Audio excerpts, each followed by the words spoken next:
Good evening. The Florida Department of Transportation, Florida's Turnpike Enterprise, would like to welcome you to the public hearing for Project Development and Environment, or PD&E study, to widen Florida's Turnpike north of State Road 70 to north of State Road 60 in St. Lucie, Indian River, Okeechobee, and Osceola counties. This public hearing is for Financial Project Management ID number 423374-2. The proposed project involves widening Florida's Turnpike from north of State Road 70 to north of State Road 60 and includes evaluating the interchange at State Road 60. I would like to formally open the public hearing. Today is Tuesday, February 18th, 2025, and the time is approximately 6:02 p.m.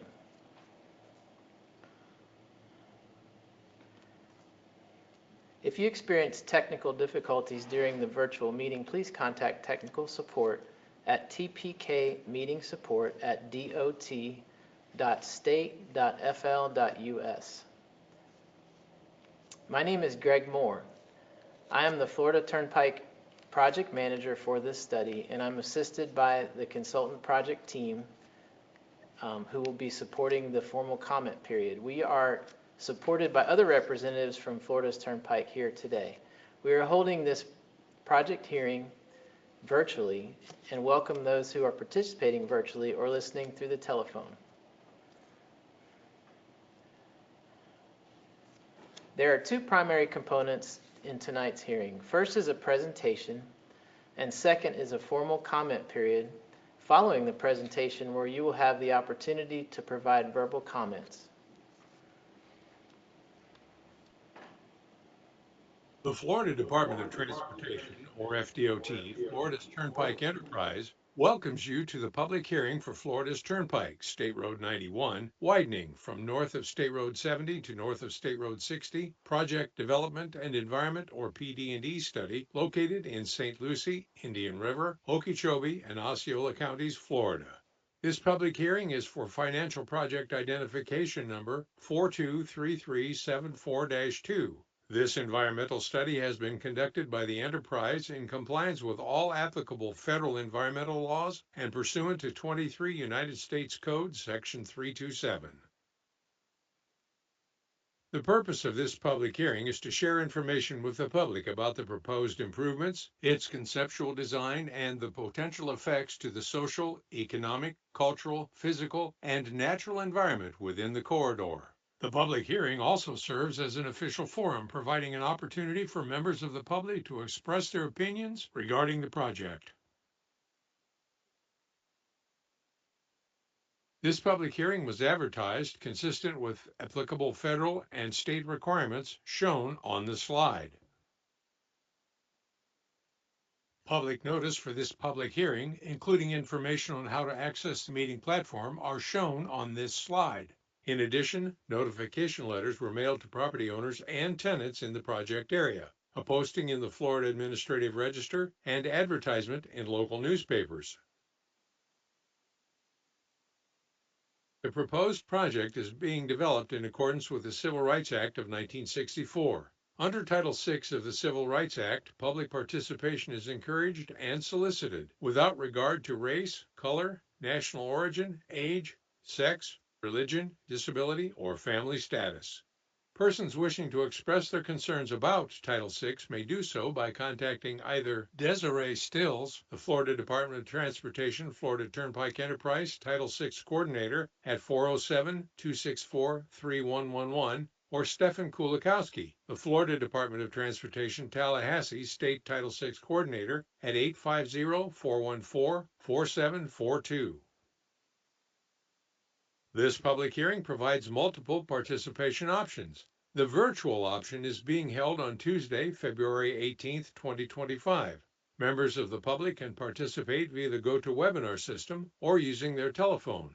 The in-person option is being held on Thursday, February 20th, 2025, at the Intergenerational Recreation Center. The same information is being presented during both options, and verbatim transcripts will be made at all oral proceedings.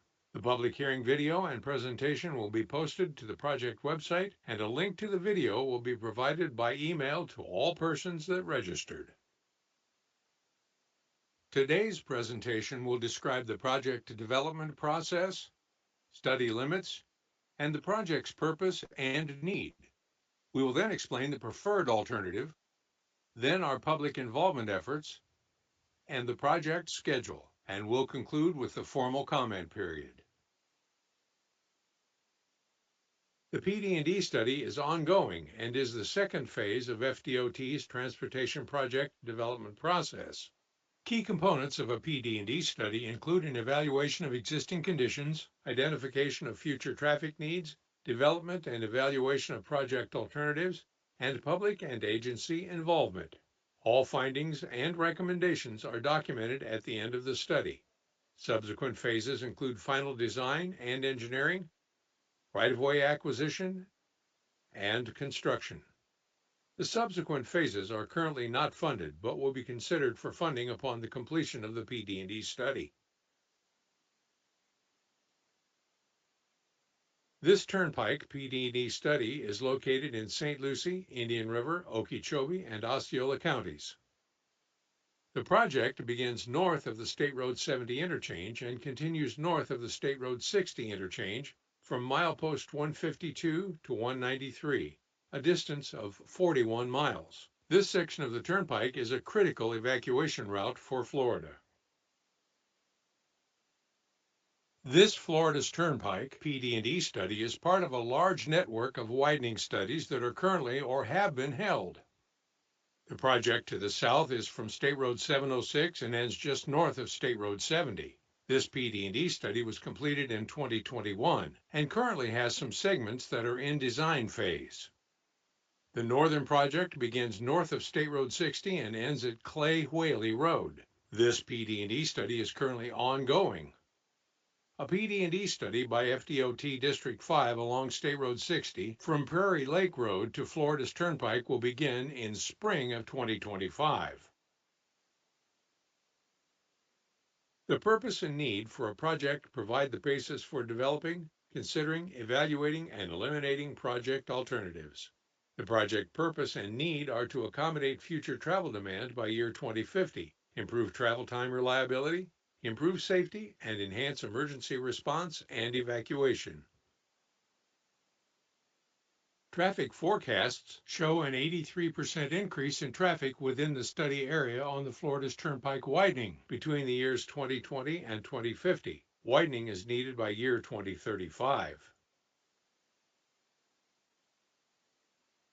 Safety is our top priority and embedded in all we do. FDOT has started the Target Zero initiative to work towards the target of zero fatalities and serious injuries on state transportation facilities. Until we reach the number zero, the department will continue exhaustive efforts to do all we can to help move the needle. Congestion leads to crashes. Between years 2017 to 2021, there were 1,657 crashes along the Florida's Turnpike within the study limits, resulting in 388 injury crashes and 20 fatalities. At the ramp intersection at State Road 60, a total of 58 crashes were reported within the same 5-year study period, with 26 crashes resulting in injury. The total economic cost of these crashes is estimated at $310 million between years 2017 to 2021.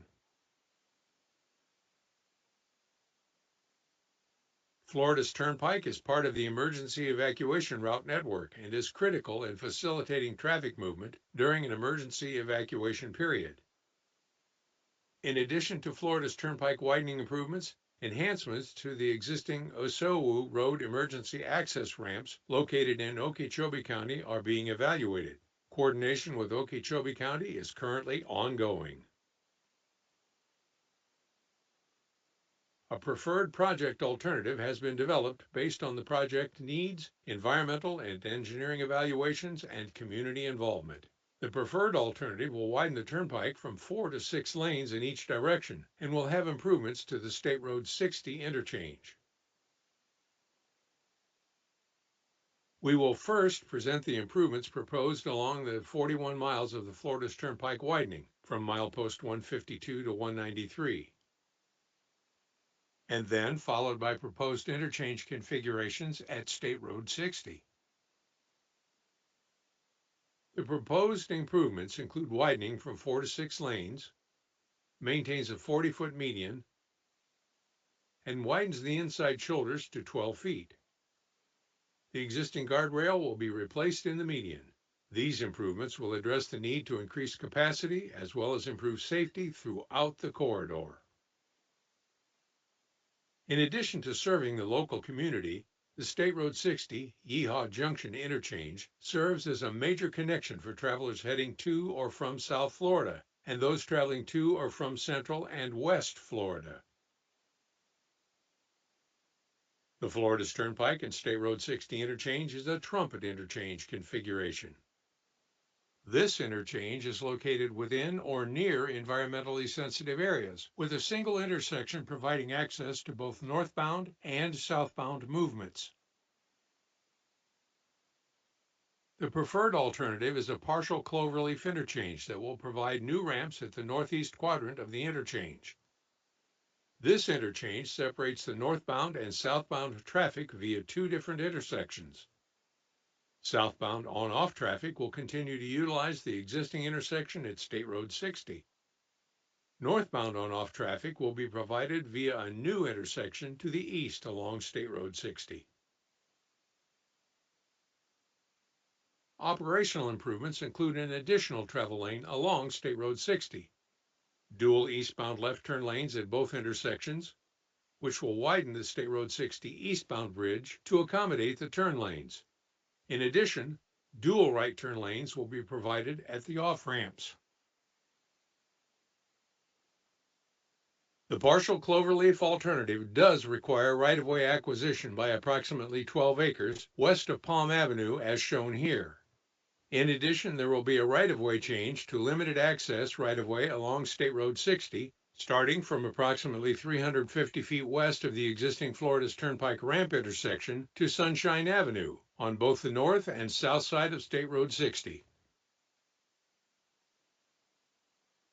The improvements along State Road 60 include widening State Road 60 between US 441 and the Florida's Turnpike, an additional eastbound left turn lane at the interchange, and a dedicated westbound right turn lane to northbound US 441 will be provided. In the current configuration along State Road 60, vehicles are allowed to turn freely at the various driveway access points along the route, as shown here with the green arrows.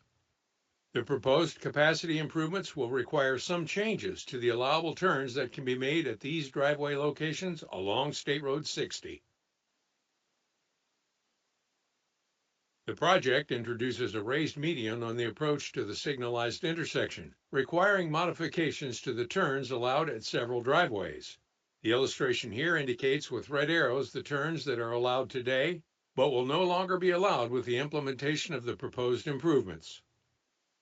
The project also requires extending the limited access right-of-way limits, which will restrict access to the corner property containing a billboard sign on the north side of State Road 60, just downstream from the traffic signal. This change requires closure of the driveway access to that site. This PD&E study evaluated the potential impacts and benefits to the natural, social, and economic, cultural, and physical environments associated with each alternative. Avoidance or minimization of impacts to these features is a key consideration. The proposed project will impact wetlands and other surface waters.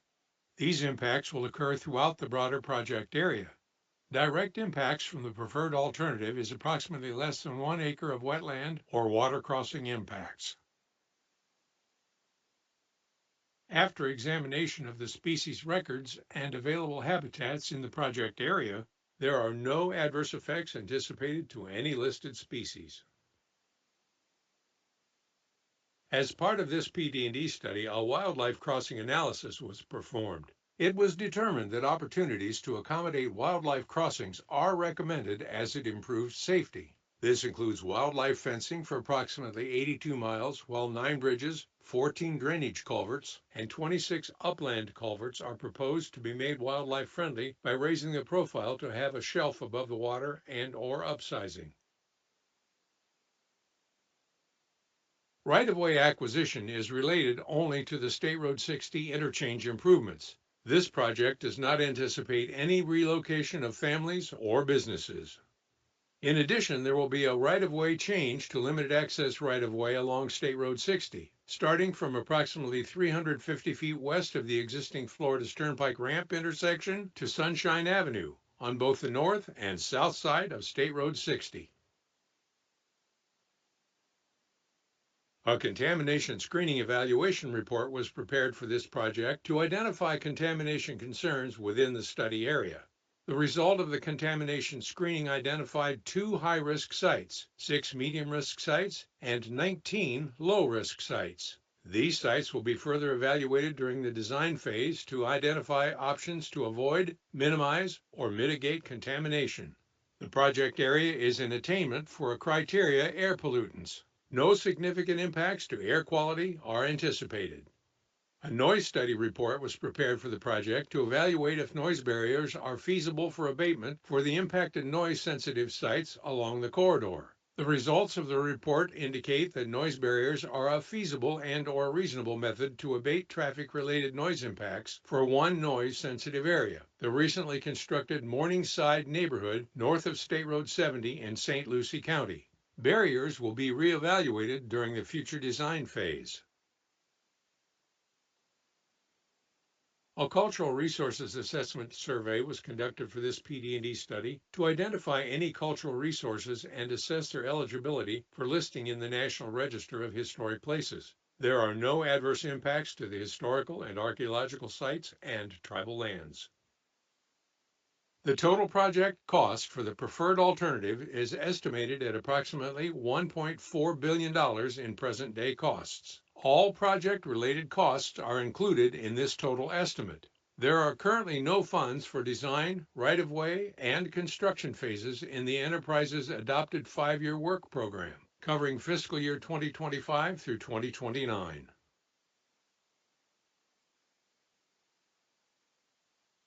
This preliminary comparison matrix further compares the preferred build alternative and the no-build alternative. The build alternative addresses the purpose and need and the traffic effectiveness. The build alternative enhances safety, accommodates travel demands by year 2050, improves travel time reliability, and enhances emergency response and evacuation. The build alternative does have right-of-way impacts with 12 acres of impacts and 11 parcels that are being impacted. Regarding the natural, cultural, physical, environmental effects, the build alternative does have some impacts to wetlands and other surface waters, low impacts to protected species and habitat, and 8 impacts to potential contamination sites of medium or high risk. One potential noise barrier is being shown with the build alternative. Serving communities is at the center of everything the Florida Department of Transportation does. During the development of this project, the enterprise has engaged adjacent communities and stakeholders in the project's decision-making process. There has been a public kickoff newsletter, 3 alternatives public information meetings, 1 virtual and 2 in-person, and various meetings with the local agencies and counties. Community feedback is at the core of all we do.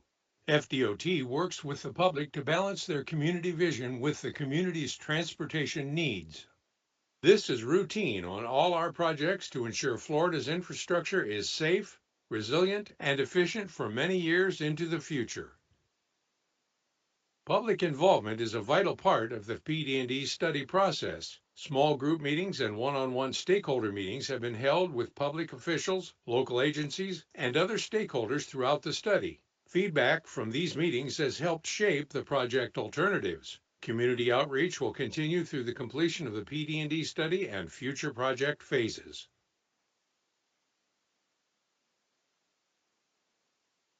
We encourage you to visit the project website, www.turnpike.sr70tosr60.com, at your convenience to view additional detailed exhibits of the proposed improvements.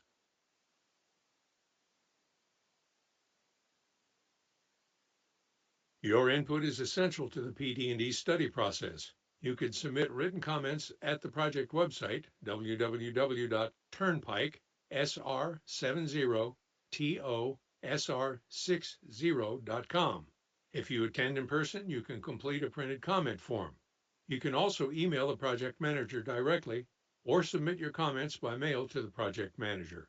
While written comments and questions are accepted at any time, we ask that you provide comments that you may have in connection with this public hearing by March 6th, 2025 to become part of the public record. The next step is to incorporate your input on this public hearing into our decision-making process. After the comment period closes and your input has been considered, a decision will be made and the final PD&E documents will be approved. This project has and will continue to follow all applicable state and federal rules and regulations. The PD&E study is expected to be completed by the second quarter of 2025. Thank you for your interest in Florida's Turnpike from north of State Road 70 to north of State Road 60 PD&E study. And thank you for taking time to participate in this public hearing. The formal comment period will now begin.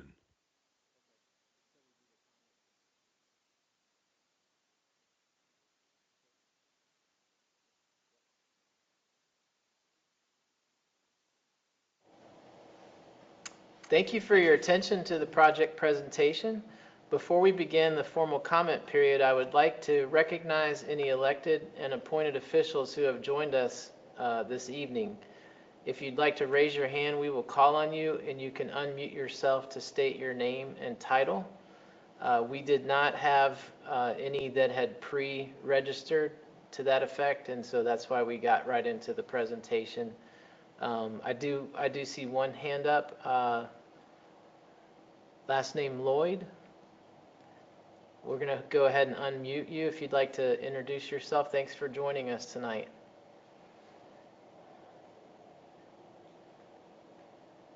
Is that working? You can hear her? Yeah, if you have to unmute. Hold on. Oh, I did. Yep. Hi, good evening. My name is Gloria Ann Lloyd. Hello. Can you hear me? I can hear you, yes. Hi, good evening. Thank you for taking my comment. My main concern, I reside in the Hidden Pines Estate neighborhood where I was just kind of Googling. My concern is the noise. The noise that we're going to incur in our beautiful, quiet little neighborhood. And I do know that Morningside, I was listening in, and I do know that you guys are planning on providing a barrier for the Morningside neighborhood. And I was just Googling that. That seems to be about about 5 miles down the road. So I was just wondering, is there any consideration for it? Will that help us in any way? If we're like, we're right off of 70, probably a quarter mile off of 70 to the north on the west side of the Turnpike. Thank you for that comment. We actually haven't yet opened the comment period, but we will definitely take that comment and develop a written response to all comments received at tonight's meeting.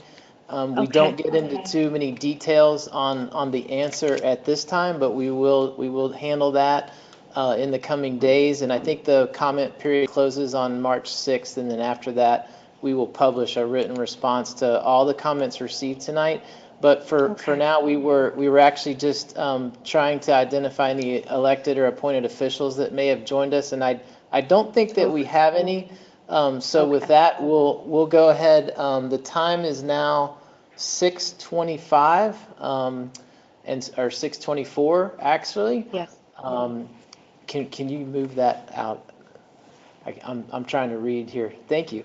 And so we'll begin the formal comment period. We've already received the first comment. Those who requested to speak at registration, if you were able to indicate that you'd like to make a comment, we will take those in order. When your name is called, you'll be unmuted. If the microphone icon on the GoToWebinar panel is green, then you're ready to speak, and we saw that was just happening. And you'll be notified that you're unmuted as soon as we see you there. So If you're on a phone or a tablet, it looks a little different. When we unmute you, you must also unmute yourself to speak if you're on your cell phone or a tablet. We ask that you state your name and address for the record, and I think we got that information from the first comment. So we're covered there. And if you're representing an organization, or municipality, or public body, please provide that information. So we'll have that context. And we do ask that you limit your input to 3 minutes. We have a countdown clock on the screen that will help with that. And again, we will not respond in detail to any comments or questions today, but they will be handled in writing in the near future.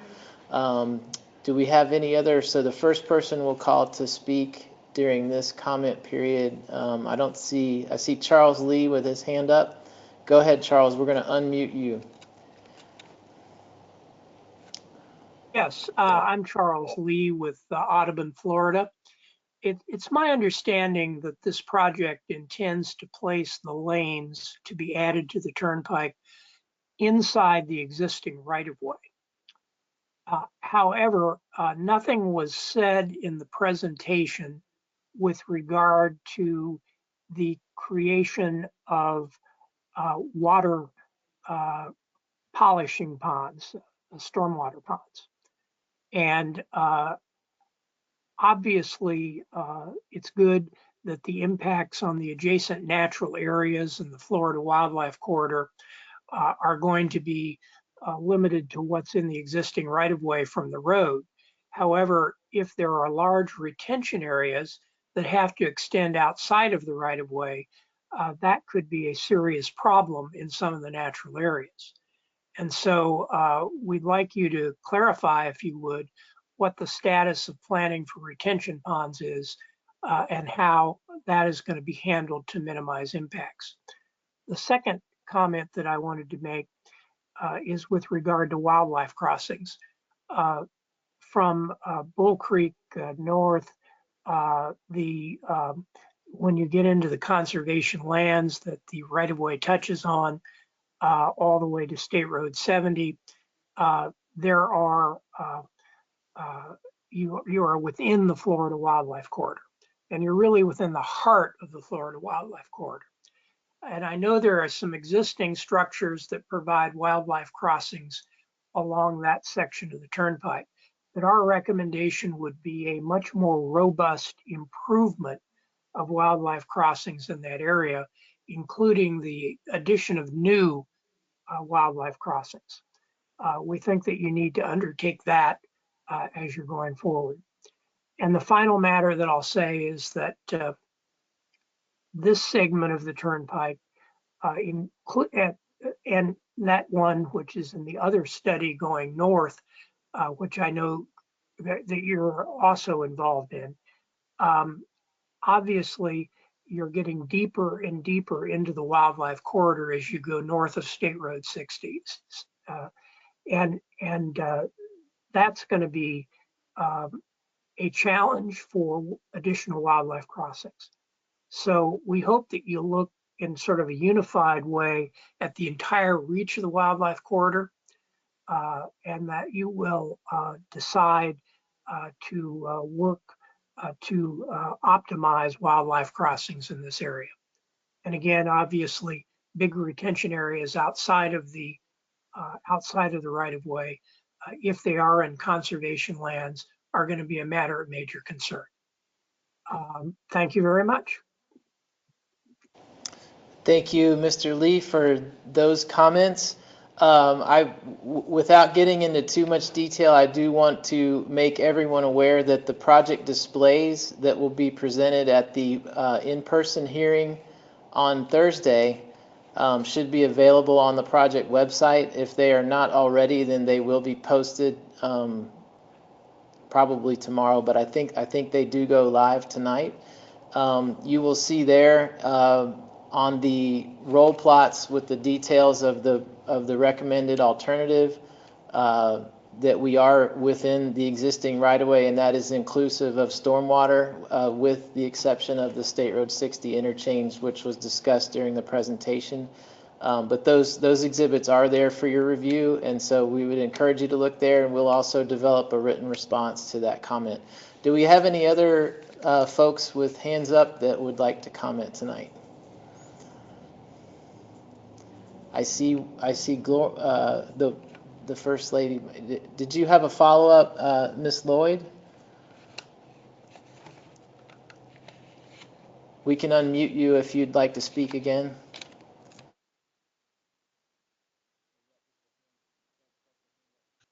No, I do not. Okay, thank you. Thank We you. don't see any other hands. So I'll just give folks another minute or so here, just in case we have any other thoughts on that. Why don't we bring up the project website summary, just so that folks know where to go for that additional information? It's there? Okay. Yeah, there we go. So what's on the screen now gives you the specifics, the QR code and the project website where those details can be found. A posting of this hearing as well, the video recording of everything that occurred tonight will also be posted there in the coming days, I believe. Okay.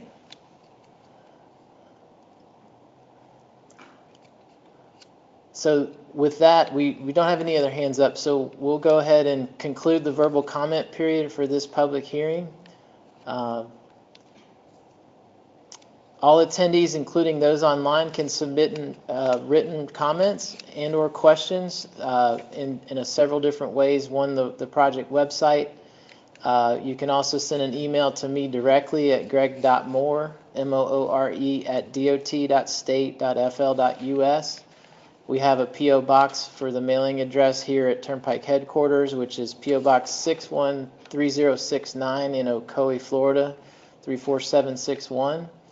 And you're encouraged to provide your written comments or questions in connection with this public hearing by March 6th, which is the close of the public comment period. But we do welcome comments at any time during the PD&E study. The recording of this hearing will be linked to a follow-up email to all registered attendees, so you'll receive that as well when that's available. The hearing video will be posted to the website. I think we covered that. And the public comment period will remain open through March 6th to accommodate anyone who might view the public hearing video after tonight that would also like to make a comment. Outside the public comment hearing period for the hearing, the department welcomes comments about the project at any time as well. The verbatim transcript of this oral proceeding with all written material received as part of the public hearing record and all studies and displays and informational material provided at the hearing will be made part of the project's decision-making process and will be available on the project website and at the Florida Turnpike Enterprise for public review upon request.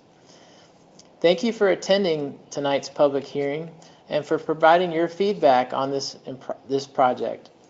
It is now 6:33 p.m., sorry, and I hereby officially close the public hearing for the Florida's Turnpike from north of State Road 70 to north of State Road 60. We appreciate your attendance and participation this evening, and have a good night.